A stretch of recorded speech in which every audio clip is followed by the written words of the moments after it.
Welcome everyone to this week's video lecture for History 1306. Our topic for this week is looking at the origins and beginnings of the Cold War, and then kind of continuing that on to some of the early episodes of conflict between the communist Soviet Union and the capitalist United States. And we're pretty much picking up right where we left off when we were talking about the end of World War II, the dropping of the nuclear bombs in Hiroshima and Nagasaki. And the way that the United States chooses to close out this war is directly related to the beginnings and the origins of the Cold War. In most ways, I think people would agree that the dropping of the nuclear bombs were meant to end the conflict with Japan. That was the primary and direct goal of this action of bombing these two places with atomic bombs. However, that's not the only reason that this is done and this decision was made. Coming to the end of the war, it was very clear to the world, really, that this war would end with two superpowers. It would end with the United States on one side and the Soviet Union on the other. And ultimately, when the United States chooses to drop these bombs, this wasn't just to hit Japan. They picked Hiroshima and Nagasaki because they hadn't been bombed throughout the entire course of the war. They weren't completely in a state of disrepair. And so when the United States drops the A-bombs on these two cities, it's meant to send a message to the Soviet Union. The Soviet Union did not yet have nuclear technology, although hindsight tells us they're not going to be too far behind the United States. But this was meant as psychological warfare. The message was being sent to the Soviets. We are not messing around. We are the global power. We are the superpower in the world. And if you want to take us on, here's the kind of military power that you're going to have to deal with. We have the ability and the sole ability to pretty much wipe cities off the face of the map, something that nobody else had at that point in time. So in most ways, the historians will tend to agree that the decision to drop the bombs on Japan was not solely about Japan, and it wasn't solely about ending World War II. It was also about sending a message to the Soviets that the United States is not a power to be trifled with. And this is something that is going to sort of permeate the early part of the Cold War, and really the whole Cold War. The Cold War oftentimes is not so much about direct action as much as it is military posturing, and that's what the United States was doing by dropping those bombs at the end of the war. But we do want to go back a little ways and take a look at some of the decisions that were made before the war in the Pacific ends in September of 1945. So, before his death in 1945, Franklin Delano Roosevelt met with Winston Churchill, the leader of the United Kingdom, and Joseph Stalin, the premier of the Soviet Union. They met together in Yalta on the Black Sea coast. This is like a vacation resort town. They get together there and they begin discussing what the world's going to look like when World War II comes to a close. How are we going to move forward from this major global catastrophe into the future? And it's here at the Yalta Conference in 1945 that these three global powers decide on something called the United Nations. This is where this global peacekeeping body takes shape. The idea here is that it's designed to replace the defunct League of Nations, the one that was the brainchild of Wilson at the end of World War I. So that is no longer in existence. World War II destroyed the League of Nations. And so the United Nations would fill its place and become the new global organization for dispute resolution and conflict mediation among nations. In essence, the whole idea of the United Nations is that this global body will mediate and adjudicate a problem between two nations before it has the chance to blow up into a global war. But it's also at the Yalta Conference that when they're laying out and planning the United Nations, they end up with this notion of what's called the Permanent Security Council. And the Permanent Security Council is ultimately going to say that the Allies at the end of World War II will always have a veto vote. They have the power to determine when and where to deploy United Nations peacekeeping forces. The main difference between the United Nations and the League of Nations is that the United Nations has a permanent standing army of sorts. But they're not a real army. You can't use them to invade some nation. They're there for peacekeeping efforts. They're there to go into conflict zones and make sure they lessen the conflict. But anybody who's sitting on the Permanent Security Council could decide when and where to deploy those forces. And the people who are sitting on the Security Council when this war ends is the United Kingdom, the United States, the Soviet Union, because they were allies of the U.S. during World War II. China, also an ally in World War II, although they're going to very, very quickly fall to communism after World War II. And then France, another capitalist Western nation. And so you can see that the way they set this up is not necessarily going to be the most effective organizational method that they could put into place in the United Nations. Because almost as soon as World War II comes to an end, half these nations are no longer allies. The United Nations is putting China and the Soviet Union right there with the U.S. and the U.K., but these are areas that have totally different ideological and political stances. China and the Soviet Union are communist, and the United States, the United Kingdom, France are all capitalist nations. And this is where it helps to take a look at these two different ideologies. And there's a reason that there's immediate conflict between capitalism and communism, and it has a lot to do with what communism's about ideologically. So capitalism is favoring free market economies. They favor democratic political systems in which people elect representatives with votes. And then most importantly, under capitalism, property and business ownership is vested in individual citizens. When we look at communism, it's different. They embrace a Marxist view that property and all of the resources should be invested in the state.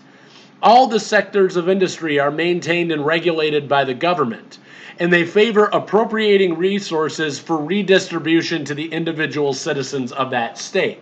Now, this, in theory, you'll often hear people say that communism works in theory, but it often doesn't in practice. The reason for that is that the idea behind communism is that by the state taking all the resources and then giving them back to the people equally, you get rid of classes. You get rid of sort of class struggle within the society because you don't have a bunch of haves and have-nots. And that's what communism's biggest problem with capitalism is, that it vests a lot of money and a lot of resources in the hands of very few people.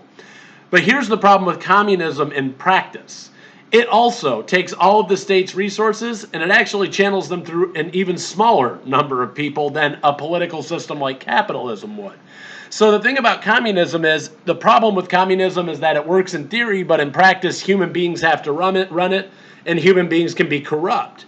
And so what's happening with the communist state is that they are taking all of their citizens' resources. So everybody works for the common good is the basic idea.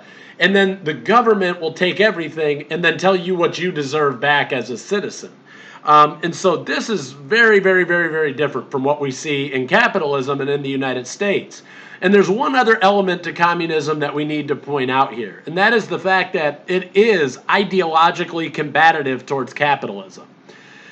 Basically, communism presents itself as a solution to the failures of capitalism.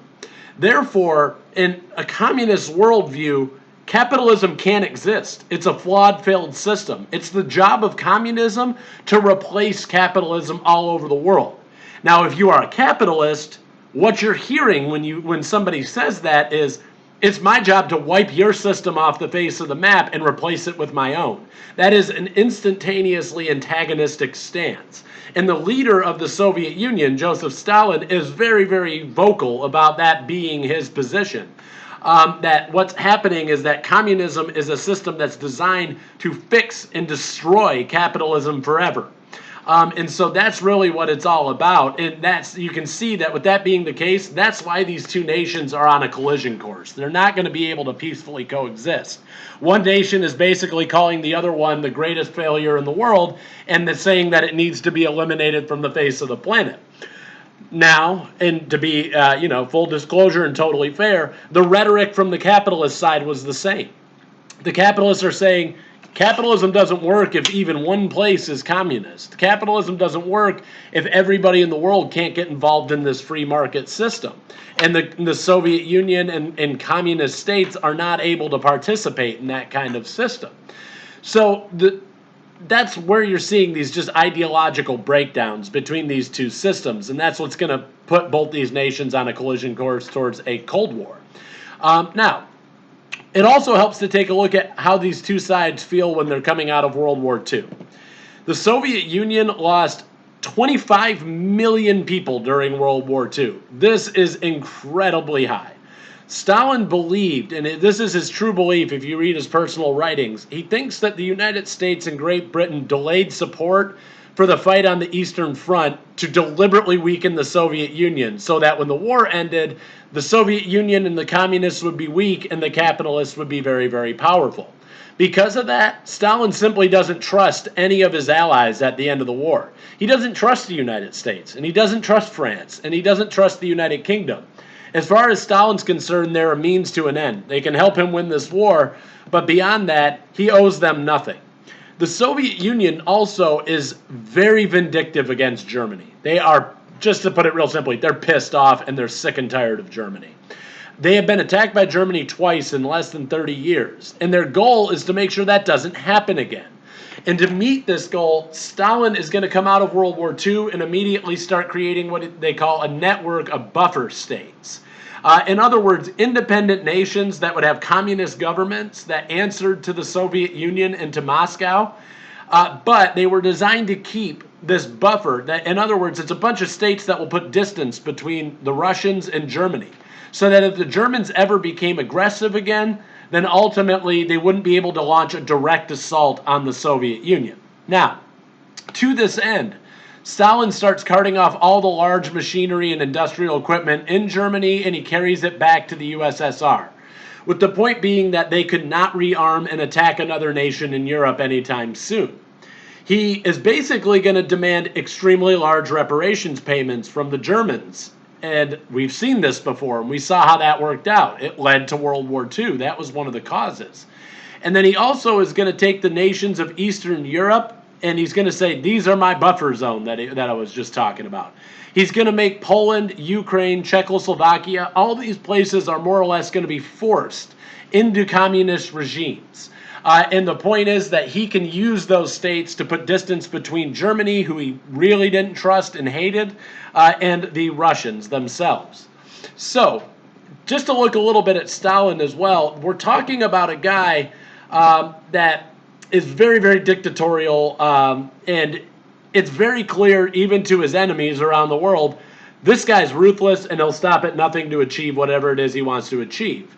Before World War II had even started, Stalin killed 10 million of his own citizens for speaking out against him.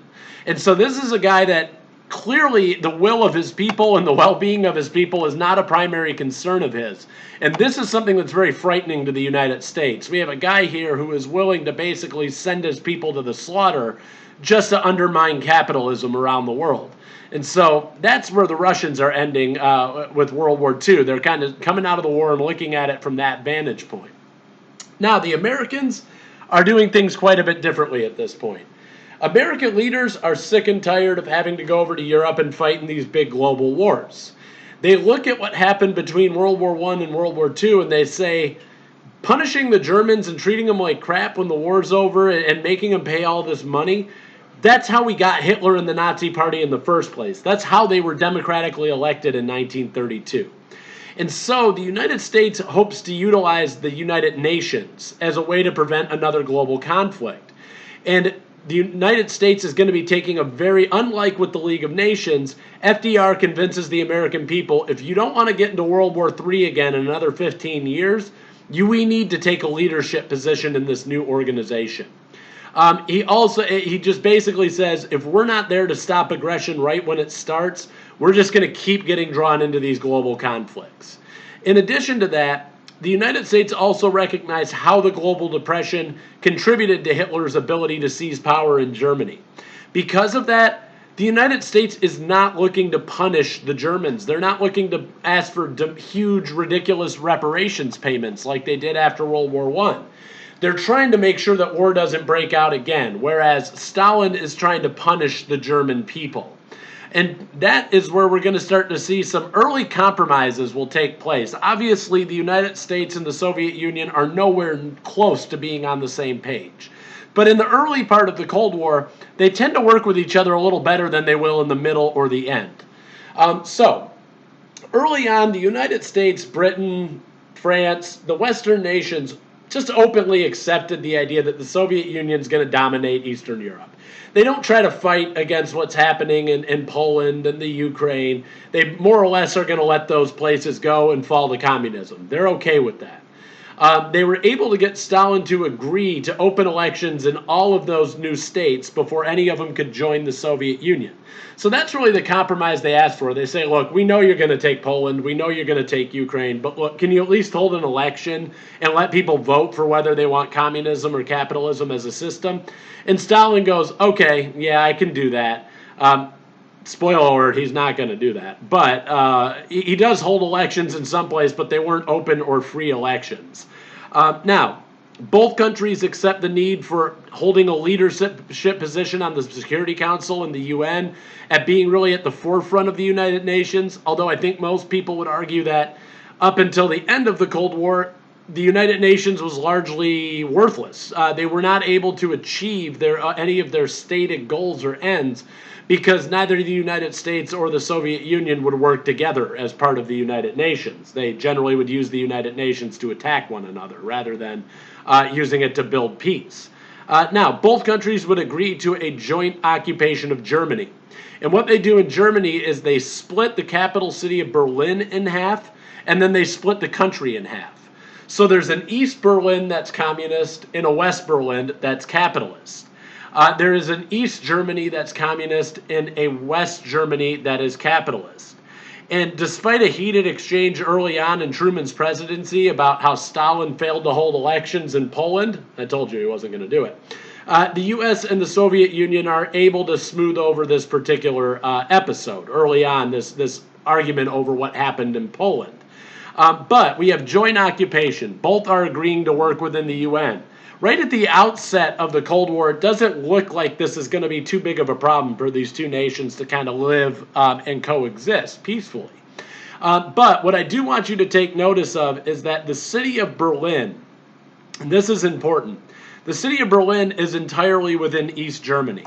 So you have East Germany and West Germany, with one being capitalist, the other being communist, but West Berlin, which is capitalist, is entirely landlocked within East Germany, which is communist. This is going to become a bit of a problem later on, but it's just something I wanted to point out to you right now. So, tensions between the Soviets and the Americans became a lot clearer in 1946. Stalin at that point announces that the Soviet Union now has nuclear weapons just like the United States. And in a 1946 speech, Stalin stands up very publicly and predicts communism's ultimate victory over capitalist ideologies. Now, for somebody who understands communism, this shouldn't be a shocking thing. The whole basis of communism is that it is intended to replace capitalism. And so if you understand the ideological underpinning of capitalism, this doesn't sound all that alarmist to you. But this is shocking to many Americans because what they hear is that we're going to conquer you, we're going to roll over you, and we're going to destroy your system. That's what they hear Stalin saying. And so Americans are particularly concerned when Stalin used military force to impose communist regimes in the Middle East and the Mediterranean. And so they're seeing a guy that's basically saying, I don't care if you want communism, you're getting it one way or the other, or I'm killing you. And that's the way Stalin tends to deal with these things. So State Department officials in the American embassy in the Soviet Union, and there was an embassy in the early outset of the Cold War, they were asked to interpret what Stalin really meant by this speech. And the response to this is known as the Long Telegram. And it was written by a guy named George Kennan in 1946. In his response, Kennan basically says, we need aggressive foreign policy to make sure that Stalin is not just going to continue to roll out and conquer other people militarily and impose communism upon them. In this missive, basically what Kennan says, if you want to boil it down to the highlights of it, Kennan basically says this: enough of Stalin's own people, enough Soviet or Russian people hate Stalin enough to where if he doesn't have the United States and capitalism as this external enemy to say we need to put all our hate, all our vitriol, everything we got, it's got to be against capitalism in the United States. If he doesn't have that boogeyman that he can make people afraid of, then the people in Russia would have overturned the Soviet Union or at least booted him out of power. Also, Kennan basically says that Stalin really does feel capitalist nations are going to collapse on their own, and that's just going to pave the way for a communist world structure. But at the end of the day, the policy that comes out of the long telegram is known as containment. The most important thing that Kennan says is every time the Soviet Union tries to expand beyond their existing sphere of influence in Eastern Europe, the allies in the Western world and the capitalists need to be there with consistent, strong military forces. In other words, this is what he says. Stalin's own people hate him, and he needs to make them hate us as much as he can to keep them from overthrowing him. In addition to that, he is always going to be looking, basically, if you give this guy an inch, he's going to take a mile. And so you can't give him an inch. Anytime he tries to, if he tries to pull another situation like he did in the Mediterranean and in the Middle East, where he's just going to use his military to impose communist regimes, then the United States needs to be there with an army ready to stop him. Basically what he says is the only thing Russians understand is military strength. You don't negotiate with them. You don't use diplomacy with them. You essentially just have to be there ready to hit them in the mouth with your military if they act out of line. And so this is the policy that the United States will be operating on for many, many years moving forward. This containment policy that comes from the long telegram that was written by George Kennan. So, moving off of basically Kennan's viewpoints in the long telegram, Winston Churchill, the leader of the United States, basically warned that this is not just an ideological conflict between the West and Soviets. This is a very real military conflict that the West needs to be prepared for. He's giving a speech at a university in Missouri here in the United States, but Churchill stands there and says the exact same thing that we saw in the long telegram. The USSR respects nothing but military strength. And he goes further and says that any sign of military weakness, if the Soviets think you're not ready, you're not prepared for war, they think your military's out of shape, they're going to exploit it and they will attack you. And so he describes the Soviets' policies in Eastern Europe as an iron curtain that's descended across the continent. And basically, he's referring to both the ideological differences between the Soviet Union and the military differences between the Soviet Union and the West. And so basically what he's saying is the Soviets are throwing this curtain down, this iron curtain that can't be broken through. And on the Western side of this curtain, you have free Western Europe, as they describe it. And when they look at Eastern Europe, they see dictatorial regimes, authoritarian regimes. And so he's saying that basically an iron curtain has descended across the continent. Freedom reigns on the western part, but if you go east of it, you are stuck with Soviet Union, communist, authoritarian type regimes. Basically, Stalin hears about this speech and he says, what, are you trying to pick a fight with us? You want us to start a war? Because it sounds to me like your rhetoric is super aggressive, that what you're saying is the Western world needs to be ready to attack the Soviet Union. And what's funny is that at this early point in the Cold War, most American newspapers tend to agree with Stalin. They say, we don't know what Churchill's trying to do. Talk about poking the bear.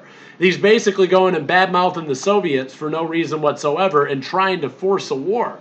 And so even at this early part of the Cold War, the United States hasn't hardened into that attitude of being so fervently anti-Russian and anti-communist that no matter what happened, they were always going to fall on the side of capitalist and Western society.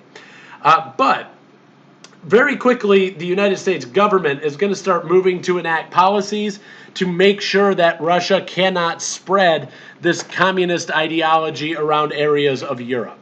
And by 1947, the Truman Doctrine and the Marshall Plan were well-articulated facets of the United States containment policy that came out of that telegram.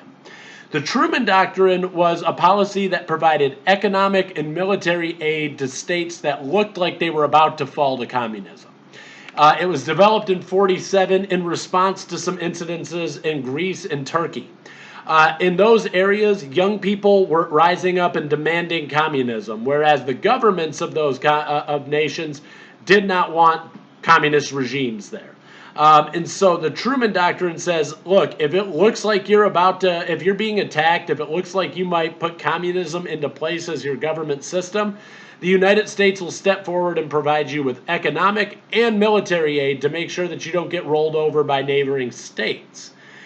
So this is an important piece of the American policy when it comes to containing Russia. The other part of it is purely economic, and that is the Marshall Plan.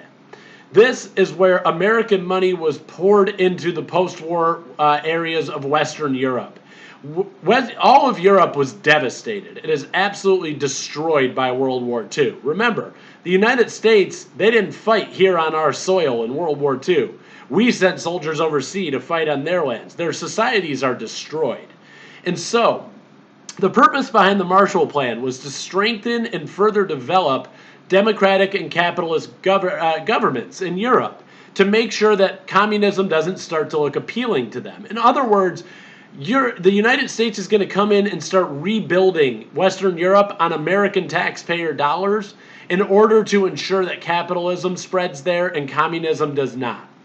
This plan was carried out mostly between 1948 and 1952, and the United States spent at least $13 billion pouring money into war-torn Western Europe. And you could see the difference. I invite you all to go Google pictures of East and West Berlin in the 1940s and 50s and 60s. You can see a stark difference. When you go to East Berlin, and we're talking about the same city here, it's just been split in half, and it's occupied by two different powers. When you look at West Berlin and West Germany, by the 1960s, after the Marshall Plan had been rolled out, and we're going to see how it was extended to the German government, because in the 40s, there was no German government. It was just occupying governments led by the United States, France, UK, and Russia. But when you look at these two areas, if you were to look into, let's just say 1964 as a random year.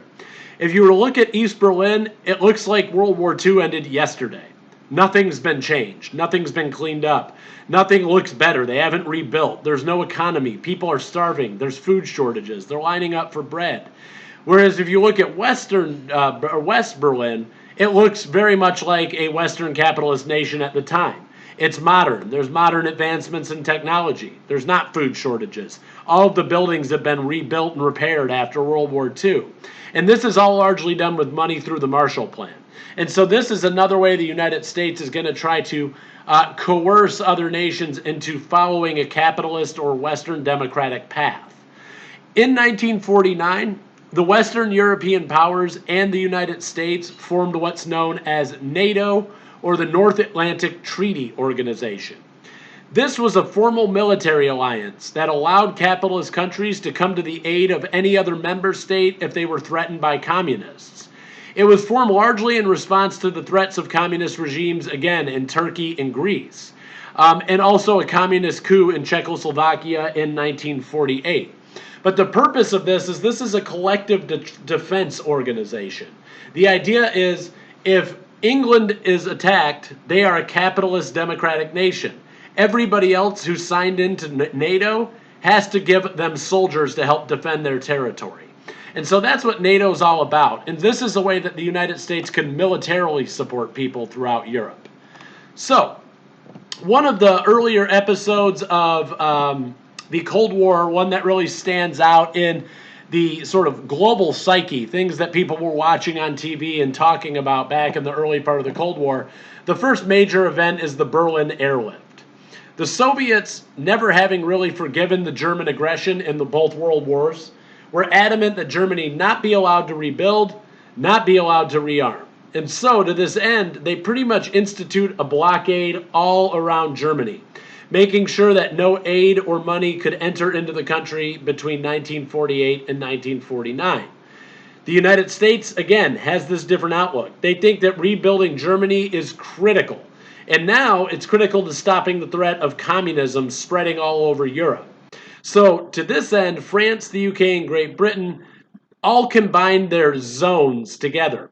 What they all did is at the end of World War II, the United States had a zone that it occupied in Berlin and then in Germany, West Germany anyway. Same thing for the UK and France. They combine all these zones together and they form they allow Germany to form a new government. The reason for this is if Germany had a new government, then the United States could give them money to rebuild and extend the Marshall Plan to them. So ultimately, what happens here is that the Western nations all basically say we're done occupying Germany. We're going to combine our zones together and let the Germans re-elect a capitalist democratic government. And that's a government that would operate out of West Berlin, and then it would apply, their rulings would apply to West Germany. So from there, now West Germany is a separate nation from East Germany, and West Germany can be given help through the Marshall Plan. Truman is in the middle of a campaign for free elections, knew that an armed conflict with the Soviets over Germany's future is not going to be well received in the U.S. In other words, Americans are war weary and we're sick of this stuff. So he doesn't want to, while he's running for election, say, hey, I'm going to start a war with the Russians. So what happens here is the Americans and the British start using airplanes to airlift supplies into the suffering capital, Berlin. Remember, I said the geography here is going to become important. Berlin, even though the western part of Berlin is capitalist, and it's the new capital of a democratic West Germany, it's still entirely landlocked within East Germany. And so the Russians aren't letting anything get into the capital of West Germany, which is West Berlin. And so they blockaded the railways, the roadways. They weren't letting anything in. And so the Americans and the British say, all right, fine. Here's what we're going to do. We start airlifting supplies in and dropping it to the people of West Germany so that they'd have food, medicine, clothes, things they needed to survive on a day-to-day basis. Logistically, this was a huge success. And on a global scale, this is a big win for capitalism. People are turning on their TVs every night all around the world. They're picking up newspapers. They're seeing what's happening. And what they start to watch is they see Soviets attempting to starve people to death and to starve them into submission. And then they look at the capitalist side of things and they go, oh, they're actually using their military resources to drop food and supplies to these people as they cheer them on. Basically, capitalism and capitalists look far more beneficial because the United States and the UK look like saviors, and the Russians look like monsters for trying to starve the German people out. And so that's a major sort of PR win for the capitalist side of things. As I mentioned, Truman is running a tough election back home. Back in 48, it was an election year, and the Democratic Party had split between three candidates. Truman was by far the most moderate among them. However, the Democratic Party is still relying on votes from the South, and they still are the party of racism and segregation at this point. And Truman believes in racial equality, and this puts him at odds with a lot of Southern Democrats. The moderate Republican, Thomas Dewey, ran a really strong campaign against Truman, largely on the platform that he was also committed to racial justice, but that he was tough on communism abroad. Truman goes on the campaign trail, and in an effort to appeal to the New Deal coalition, he's hoping to secure the African American vote. He is largely successful at doing this.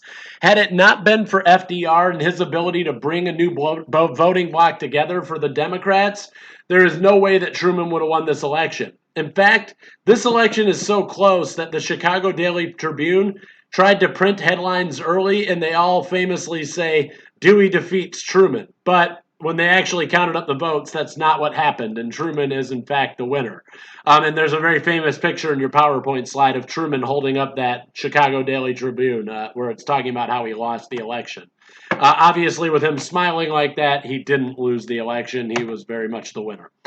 So Truman would have is really kind of his first term since he came in after FDR died. But very shortly after he's reelected, in 1949, China would fall to communism. During World War II, China had been occupied by the Japanese, and there were two nationalist factions emerging. One was communist and one was capitalist.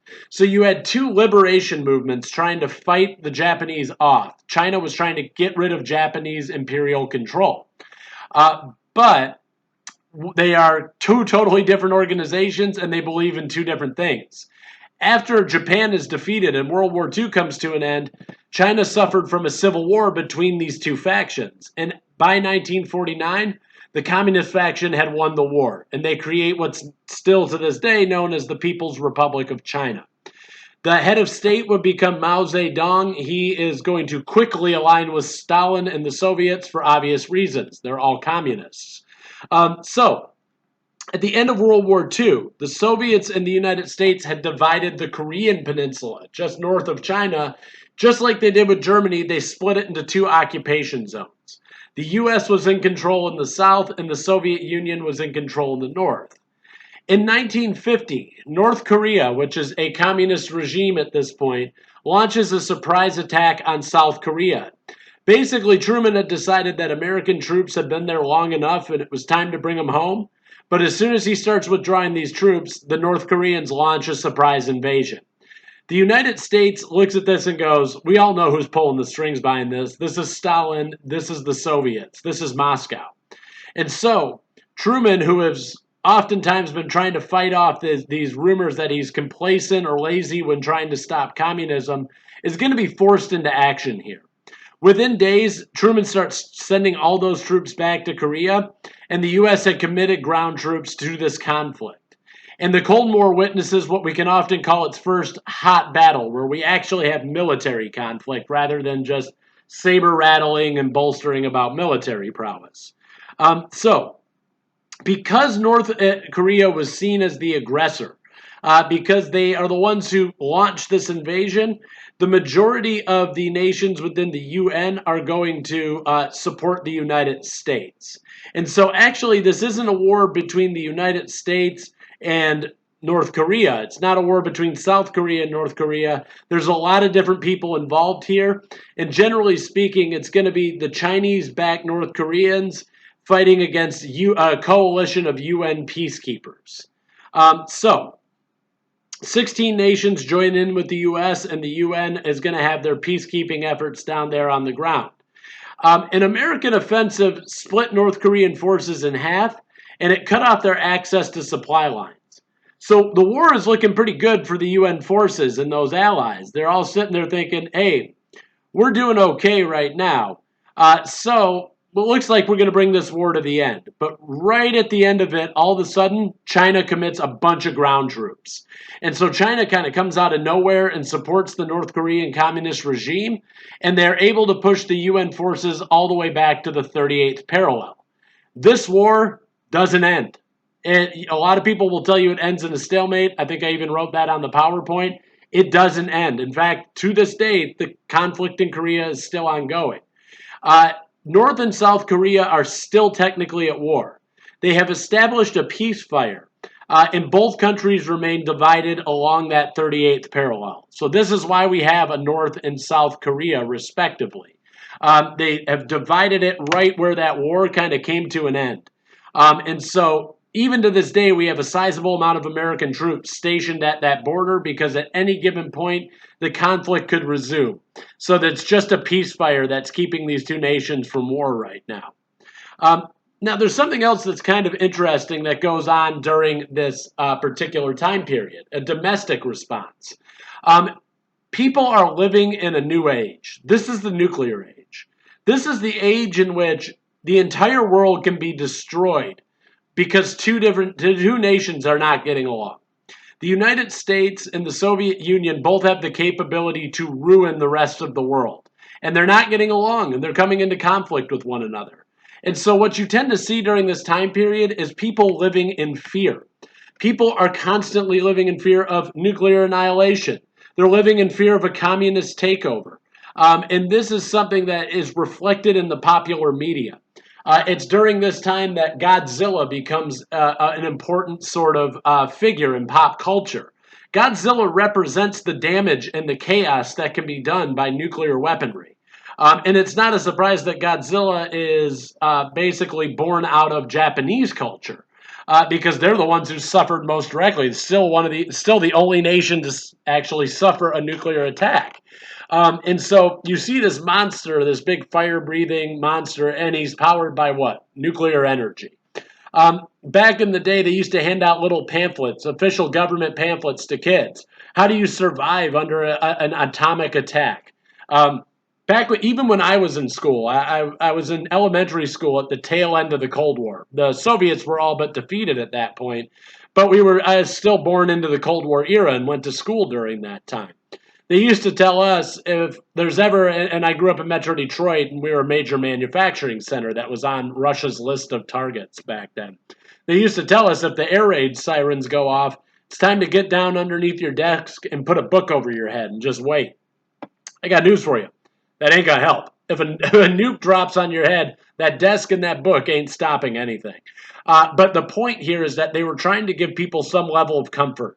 Even though there really is no way to survive a nuclear attack, at least they're trying to make the American people feel as if there's something they can do, some agency they can take. And another major thing that people are afraid of is the infiltration of communists into American society. And this is all going to culminate in what's known as the Second Red Scare. And this is emerging in the 1950s. Americans are panicked. China's fallen to communism. The Soviets have successfully developed the atom bomb. And Americans are fearful that communist spies had infiltrated the United States government. So when we look back to the first Red Scare, that was all about a fear of allowing certain types of immigrants in because they had communist and anarchist leanings. The second Red Scare is a little different. This is a fear that communist spies were already in our government and needed to be rooted out, that they were basically sabotaging the United States from within. And to this end, the United States Congress is going to form something called the House Un-American Committee, or WHAC.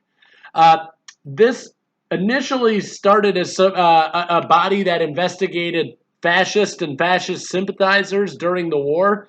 But after the war, it has turned into a body that is meant to root out and find anybody with communist sympathies living in the United States. There are two landmark spying cases that reinforce American beliefs that there is a covert communist takeover of the United States already underway. The first one is the case of Alger Hiss. This one is kind of an interesting case because he is absolutely a Russian communist spy. He was a communist spy from the 1930s until at least 1945. A guy by the name of Whittaker Chambers accused him of spying for the Soviet Union. And because of this, he was brought before the House Un-American Committee to testify. He was 100%, Hiss is clearly linked to spying activities. But the statute of limitations to arrest him for treason had run out before his trial. So, instead he was arrested for perjury and jailed for 6 years because he did lie on the stand.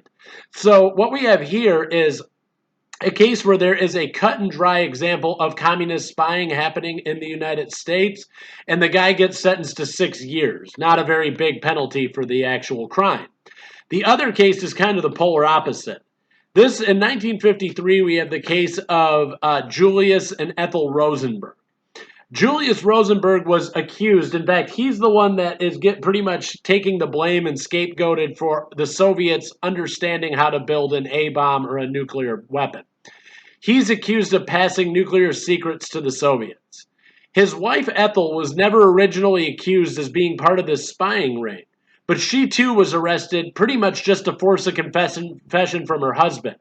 More or less, the United States government didn't think she was involved at all, but they arrest her trying to put pressure on Julius Rosenberg. They both went to trial for espionage.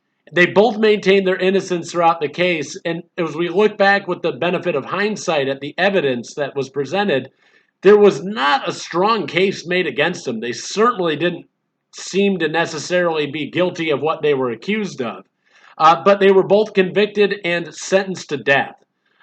So, the accusation of espionage, the attempts to prosecute anybody who held any connection with communism or the Communist Party, became known as McCarthyism.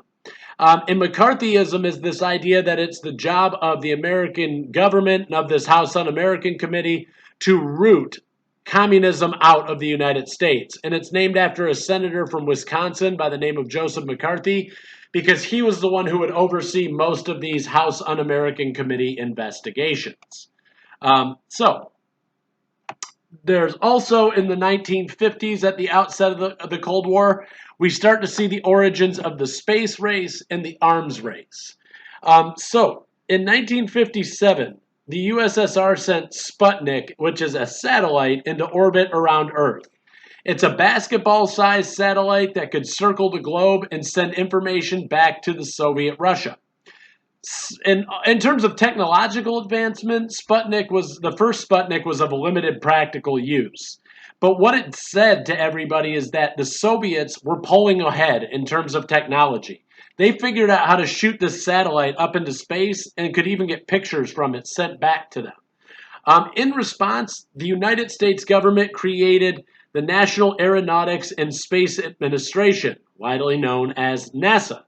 And the whole organization was designed to compete with the new Soviet technology. Under President Dwight D. Eisenhower, the United States is seeking to catch up with the Soviets pretty much all the way between 1953 and 1960. They're constantly trying to keep pace with the Soviets, who seem to be making all these huge technological achievements. They're winning in the space race initially, and they're saying that they have a nuclear arsenal that could just destroy the world 1,000 times over.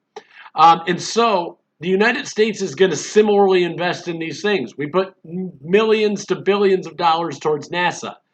We expand in between 53 and 60 our nuclear arsenal from being 800 warheads to 8,000. American intelligence was constantly fearful of Soviet propaganda during this period. And usually it's related to what they call ICBM sites, or intercontinental ballistic missile sites. Throughout the 50s, the Soviets were bluffing most of the time. They're saying, we've got a bajillion nuke sites and we can shoot them across the ocean and hit any place in the United States we want. And we're so powerful and we have all this amazing nuke technology. And so the United States largely bought it under President Eisenhower. In the 1950s, the U.S. was falling for it. It really wasn't until 1960 when JFK came in that he was the first American politician to finally stand up and say, fine, show us the sites. If you've got all these nuke sites, I want to see them. And of course, that's when the world started to realize the Soviet Union is bluffing. They don't have everything they say they do. They're just trying to scare the United States. And so the Soviets are largely going to get checked on that in 1960, but that's something we'll talk about a little bit later in our course. Now, you're probably all at least vaguely familiar with the Berlin Wall. And it's really going to be happening. This is going to be built in the 1950s. And this is happening under a leader that would replace Stalin, a guy by the name of Nikita Khrushchev. He is basically going to step into leadership in the Soviet Union. And as soon as he does, he would come in and basically, he's trying to gain favor with the Russian people. He's saying, look, I agree with communism. Yes, we need to be spreading communism. Yes, Stalin had some good ideas for expanding communism, but Stalin was wrong. He oppressed you. He held you all basically in slavery. He beat you down. He stole from you. He killed people if they didn't agree with him. I'm not going to be like that. So he comes off, his first message to his own people and to the people of all these other communist regimes is, I'm not Stalin. I'm not going to act like that guy. It's not going to be that bad under me.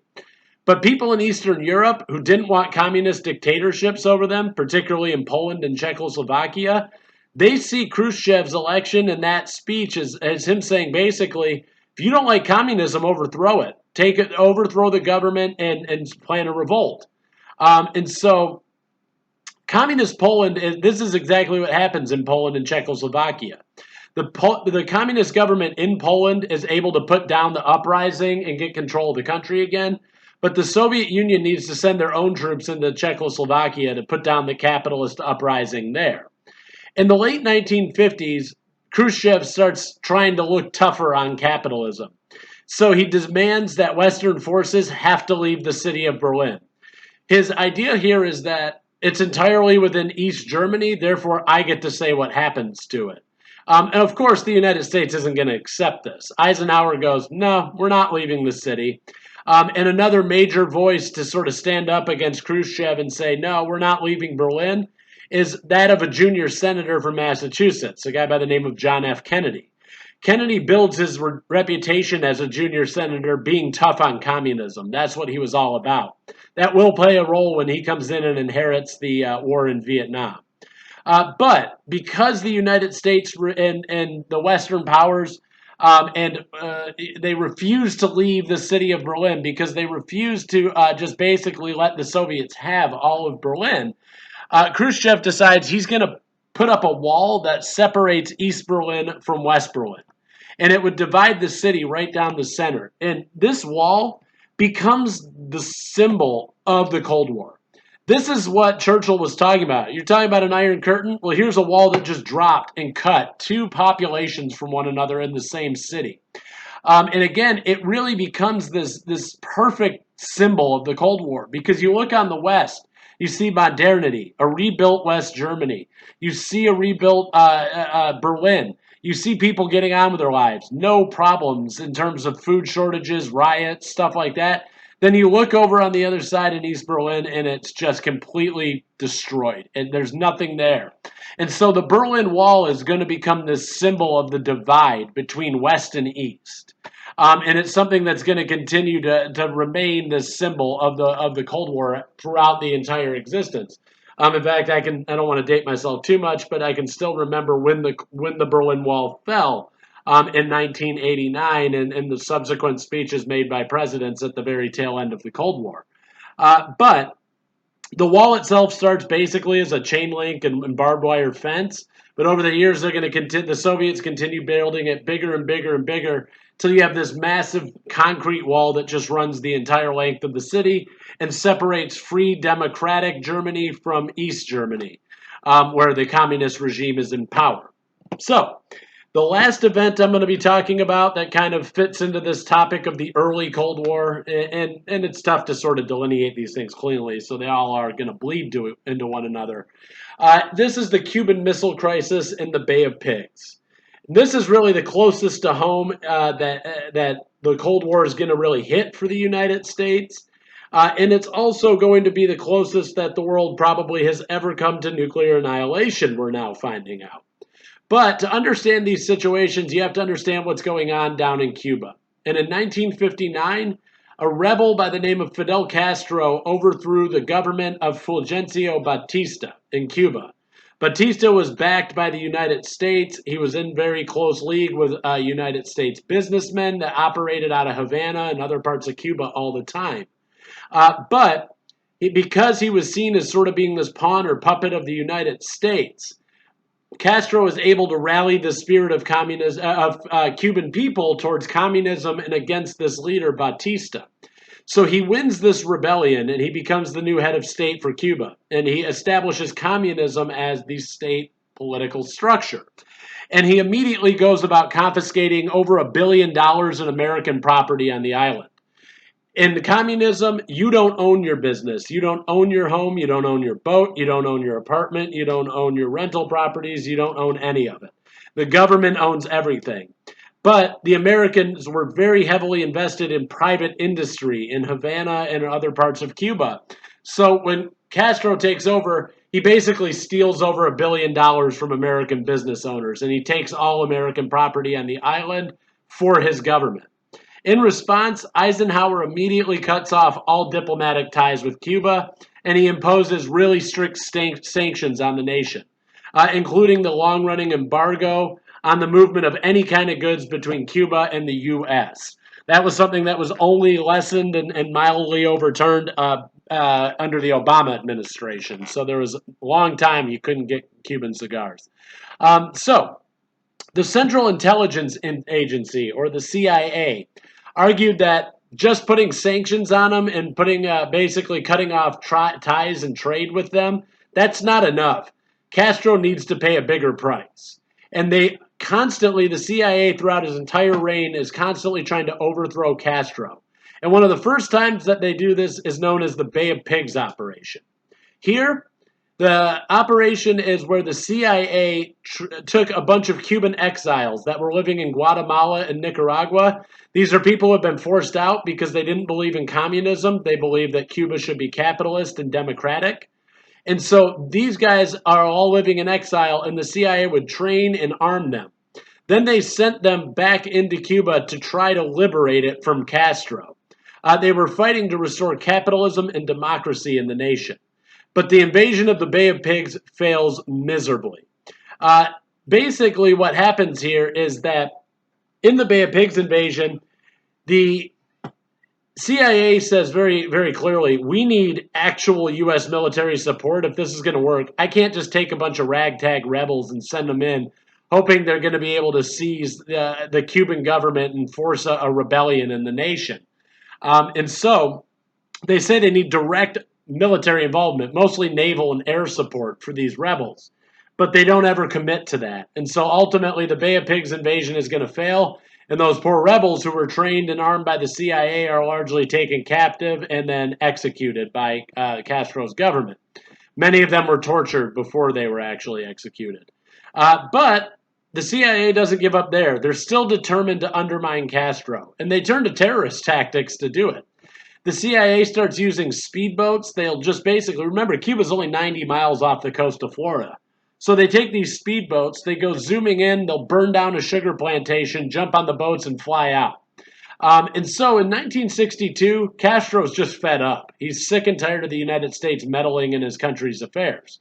So he turns to the premier of the Soviet Union, Nikita Khrushchev, and he says, look, I've got to get rid of these Americans. I'm done with these people. They keep screwing with my government. They're screwing with my economy. I'm done, and I want to be finished with this threat from them.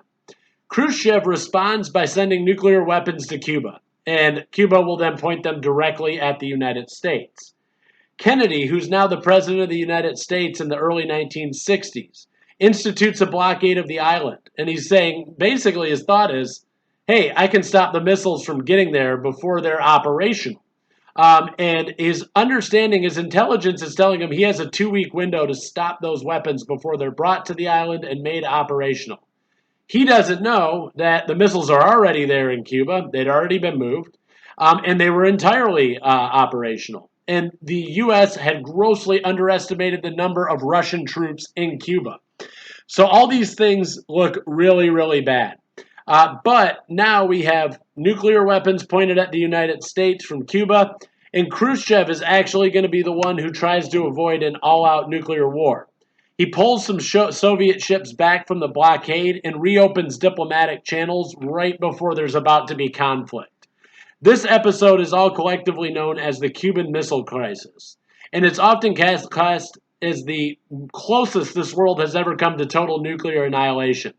They've since done some interviews with people in the United States government at the time, but also in the Soviet government at the time, and they were saying that by this point, Soviet leadership was ready to hit the button. But it was younger diplomats who understood the United States a little bit better that were able to, or younger government workers, I should say, and sort of state workers. They were the ones that had a better understanding that neither side wanted to do this, that they were both being kind of forced into it. But when what's going on here is what we're seeing is the United States and the Soviet Union are holding the rest of the world hostage. They're having this little arm wrestling match amongst one another to see who can come out on top, who's going to intimidate the other guy first, who's going to blink first, and at the same time, the rest of the world hangs in the balance, because if one of us shoots our nukes, the other one shoots their nukes. And we're not firing one, we're going to fire all of them. And Denver will cease to exist, and Los Angeles, and Seattle, Chicago, Detroit, Washington, New York, Miami, Houston, everything, Atlanta. But not just them, the fallout's going to destroy Canada and Mexico and all of Europe and all of Africa. And the whole world is going to be annihilated because the United States and the Soviet Union cannot coexist peacefully. And they're constantly trying to intimidate the other one and draw other nations to their sides. And that's something that's going to come up as we continue to look at the Cold War through other lenses when we're talking about racial status quo and the Vietnam War and the counterculture movement. But that's where I'm going to wrap up my lecture for this week. If you have any questions, comments, or concerns, feel free to drop me a line. Thanks.